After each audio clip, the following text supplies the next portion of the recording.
بسم اللہ الرحمن الرحیم۔ معزز خواتین حضرات، السلام علیکم ورحمۃ اللہ وبرکاتہ۔ شرک اور عقل ایک دوسرے کے منافی ہیں، اور ہر دور میں اہل شرک عقل کو ایک طرف رکھتے ہوئے بدترین حماقت کا مظاہرہ کرتے ہوئے شرک کرتے رہے۔ سیدنا ابراہیم علیہ السلام نے اپنی قوم سے اور اس کے ساتھ ساتھ اپنے والد محترم سے جب یہ سوال کیا کہ یہ کیا ہیں یہ بت جن کی تم پوجا کرتے ہو، تو جواب انتہائی جاہلانہ تھا۔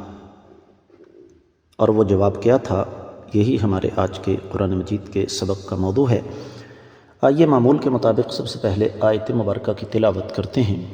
اعوذ باللہ السمیع العلیم من الشیطان الرجیم۔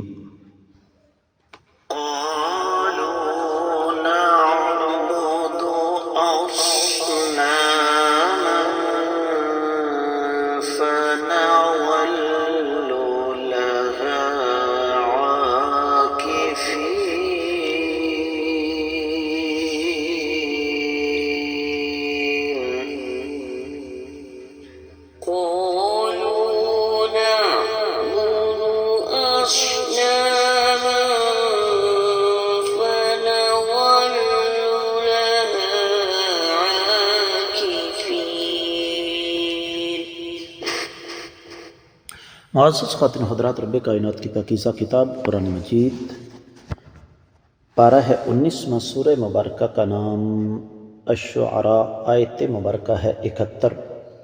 اللہ رب العزت ارشاد فرماتے ہیں، قالوا، قوم نے کہا، نعبدو، ہم عبادت کرتے ہیں، اصناماً، بتوں کی، فنظل، اور ہم مسلسل لہا، ان کے لیے، عاکفین، مجاور بن کر بیٹھے ہیں۔ بامحاورہ ترجمہ سماعت فرمائیے گا۔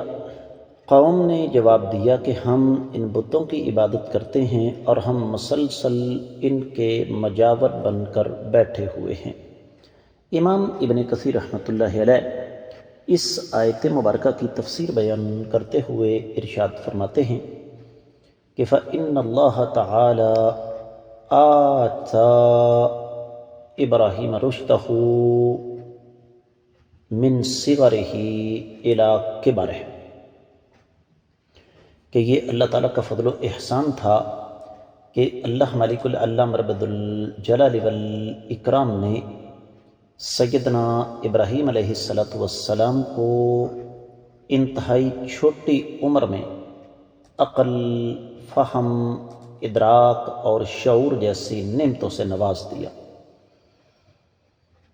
تو سیدنا ابراہیم علیہ السلام کا جو سوال تھا، اس کے جواب میں قوم کا رد عمل انتہائی جاہلانہ تھا۔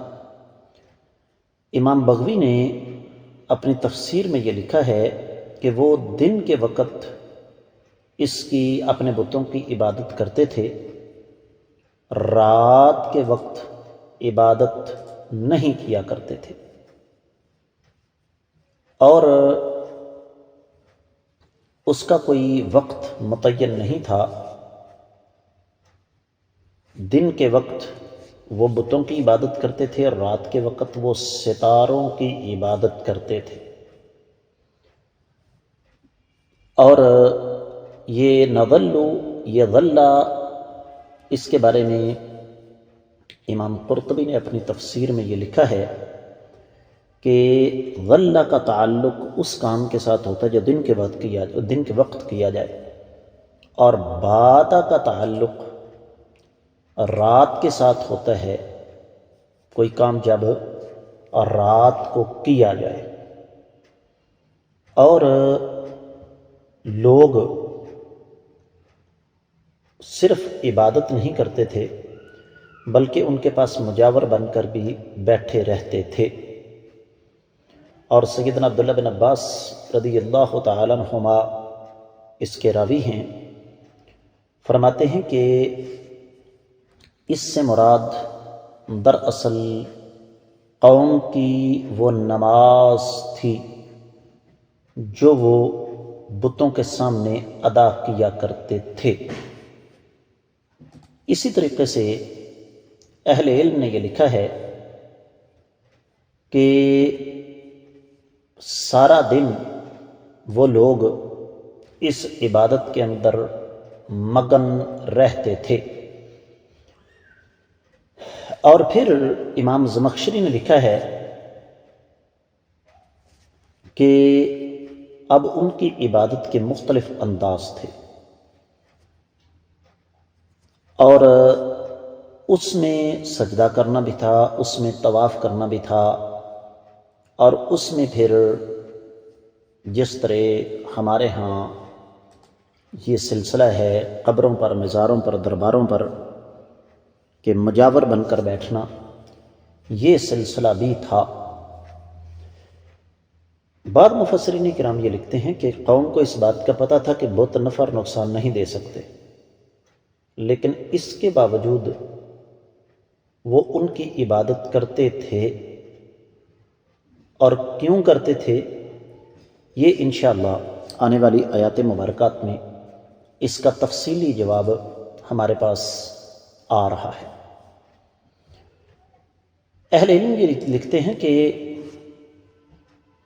اہل شرک کی، بلکہ اہل شرک پر اللہ تعالیٰ کی طرف سے ایک پھٹکار یہ بھی ہوتی ہے کہ ان کو نہ صرف یہ کہ اپنے شرک پر افسوس نہیں ہوتا، بلکہ الٹا وہ اس پر فخر کرتے ہیں، جیسا کہ سیدنا ابراہیم علیہ السلام کی قوم کرتی تھی۔